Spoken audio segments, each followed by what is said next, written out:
E se a gente parasse agora de lamentar a escuridão do mundo e as ameaças da vida, somente trocando as lentes através das quais a gente interpreta isso tudo? Foi exatamente tentando responder essa pergunta que dois grandes cientistas escreveram uma das principais teorias sobre o aprendizado. E uma das coisas mais interessantes que eu acho dessa teoria é o seguinte, é que todos os seres podem aprender, só que só nós, seres humanos, queremos e temos a consciência que precisamos aprender. Olha que interessante. Sobre essa teoria chamada de autopoiesis é que eu vou te entregar os 3 maiores insights aqui e agora. Vem comigo.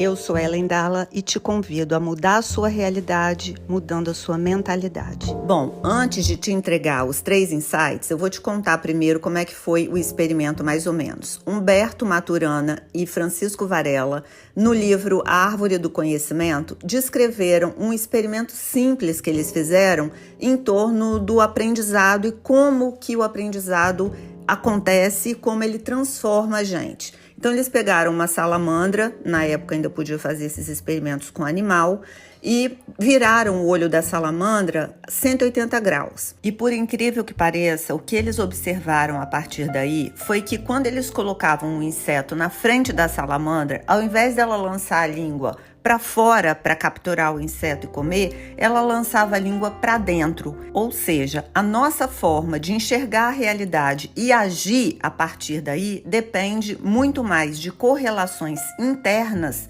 do que dos objetos externos e dos fatos que acontecem externos a nós. A conclusão é que o ato de lançar a língua para caçar não é exatamente o ato de apontar para o objeto externo, mas é o resultado de uma correlação interna. Isso mostrou claramente que o que está fora de nós também habita dentro de nós. E isso alterou a forma como a gente entende o aprendizado.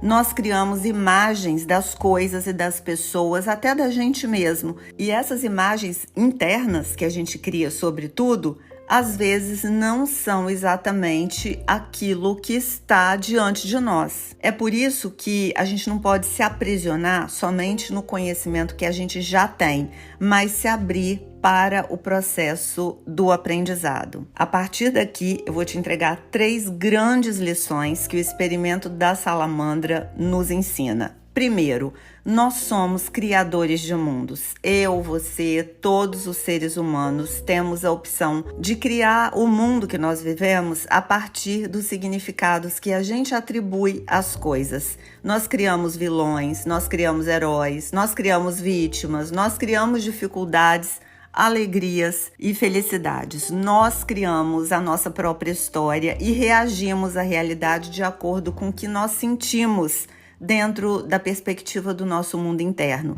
Então, se você bate o carro, por exemplo, e você acredita que o mundo é ruim e você tende a agir de uma maneira negativa e pessimista durante o dia inteiro, mas isso não significa que o mundo é ruim, significa que a sua experiência te controlou naquele dia e você, a partir de uma experiência, generalizou aquela sensação para um significado que o mundo inteiro é ruim. Isso não é real, isso não é verdade. Essa é só uma parte da verdade. E aqui tem uma coisa interessante, porque se você agir de uma forma pessimista, pode ser que as pessoas não se sintam à vontade para ficar perto de você, as pessoas vão tender a se afastar e isso vai te impactar e vai confirmar para você que o mundo realmente é ruim.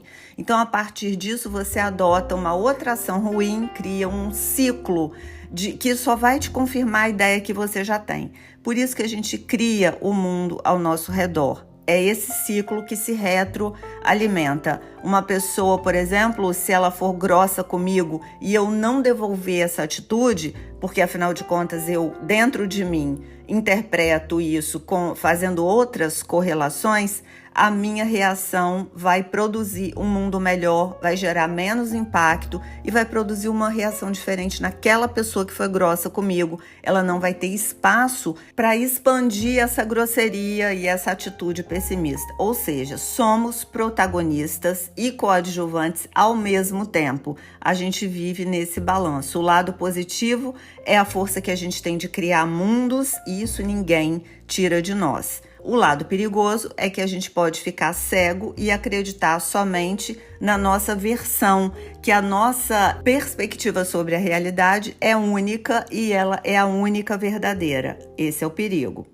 Segundo insight, nós devemos refletir a cada momento e nos perguntarmos, será que é só isso mesmo? Justamente pelo perigo que eu acabei de falar ali em cima, da gente assumir a nossa perspectiva como única e verdadeira, a gente deve refletir a todo momento e se perguntar, será que qual é o tipo de mundo que eu estou criando com as minhas atitudes? Afinal, se eu sou protagonista e coadjuvante, eu estou criando o meu mundo e estou contribuindo para o mundo que as outras pessoas estão vivendo. A reflexão e a autoobservação é o ato mais revolucionário que a gente pode ter. Se perguntar sempre, será que a realidade é realmente essa? É isso mesmo? Como que eu contribuí com isso? O que eu aprendi com isso? E como que eu posso criar um outro mundo diferente. Refletir é o ato de observar a nós mesmos. Somente a partir de uma reflexão honesta, sincera, a gente pode soltar as nossas certezas e assumir que a nossa verdade é parcial e que a gente tem muito o que aprender. Se abrir para o aprendizado.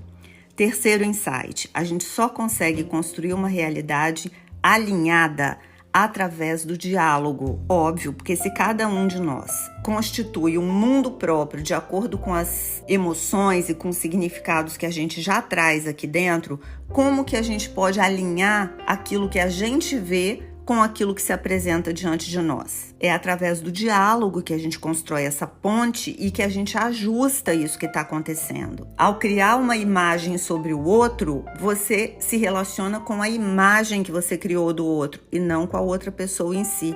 Então, desconstituir essa imagem sobre os outros, sobre as situações, é com o poder do diálogo, é o poder da palavra, da troca honesta, um diálogo aberto, franco, onde cada pessoa tem a liberdade de colocar a sua perspectiva da verdade e principalmente quais são as emoções e os significados que estão por trás de cada atitude. Sabe aquela coisa que a gente tem de deduzir o porquê que a pessoa fez?